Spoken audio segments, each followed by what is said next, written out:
Friends നമസ്കാരം, F1 ടൈക്സ് ഹരിപ്പാടിലേക്ക് സ്വാഗതം. നമ്മുടെ ഈ പുതിയ ടയർ സ്റ്റോക്ക് വന്നിട്ടുണ്ട്. കഴിഞ്ഞ വീഡിയോ പറഞ്ഞ പോലെ തന്നെ ഓഫർ കൊടുക്കാൻ പറ്റിയ ടയറാണിത്. അതായത് പാവപ്പെട്ട ആൾക്കാർ ചെറിയ വണ്ടികൾ ഉപയോഗിക്കുന്ന ഒരുതപ്പെട്ട എല്ലാ വണ്ടികൾക്കും ഇടാൻ പറ്റിയ ടയറാണ്. 145-80 വന്നിട്ടുണ്ട്. ഉദാഹരണം നമ്മുടെ ഒമിനി വരുന്നുണ്ട്, ഇയോണ്, വെള്ളിമുങ്ങ, ഐറസ്. വെള്ളിമുങ്ങ ചിലടത്ത് പറയും, ചിലടത്ത് ഐറസ് എന്ന് തന്നെ പറയും. ഐറസിന് ഇടാൻ പറ്റിയ ടയറാണ്. ഒമിനി അങ്ങനെയുള്ള പല വണ്ടിക്കും നമുക്ക് ഇട്ട് സെറ്റ് ചെയ്യാൻ പറ്റിയ ടയറാണ്.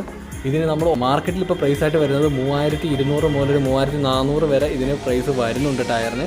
നമ്മൾ ഈ ടയറുടെ ഓഫർ പ്രൈസായിട്ട് 2750 വരുന്നവർക്ക് ഇട്ട് സെറ്റ് ചെയ്ത് ഫ്രീ ആയിട്ട് ഇട്ട് സെറ്റ് സർവീസ് ചാർജോ കാര്യങ്ങളൊന്നും ഇല്ലാതെ സെറ്റ് ചെയ്ത് നമ്മൾ കൊടുക്കുന്നതാണ്. അതേപോലെ തന്നെ എണ്ണത്തിൽ കൂടുതൽ എടുക്കുന്നവർക്ക് പേയ്മെൻറ്റ് തരാൻ ഇല്ല എന്നുണ്ടെങ്കിൽ നമുക്ക് ബജാജിൻ്റെ EMI ഇവിടെ അവൈലബിൾ ആണ്. ദൂരെയുള്ള ആൾക്കാർക്ക് വന്നെടുക്കാൻ ബുദ്ധിമുട്ടുള്ളവർക്ക് നമ്മൾ കൊറിയർ ചാർജ് എടുക്കാതെ തന്നെ ടയറിൻ്റെ പേയ്മെൻറ്റ് മാത്രം മേടിച്ചുകൊണ്ട് നമ്മളിവിടുന്ന് കൊറിയർ ചെയ്ത് കൊടുക്കുന്നതാണ്. ഇവിടെ നമുക്ക് അതേപോലെ തന്നെ മറ്റുള്ള സൗകര്യങ്ങൾ വെച്ചാൽ അലൈൻമെൻറ്റ് നമുക്കിവിടെ ഉണ്ട്, നൈട്രജൻ, വീൽ ബാലൻസിങ്,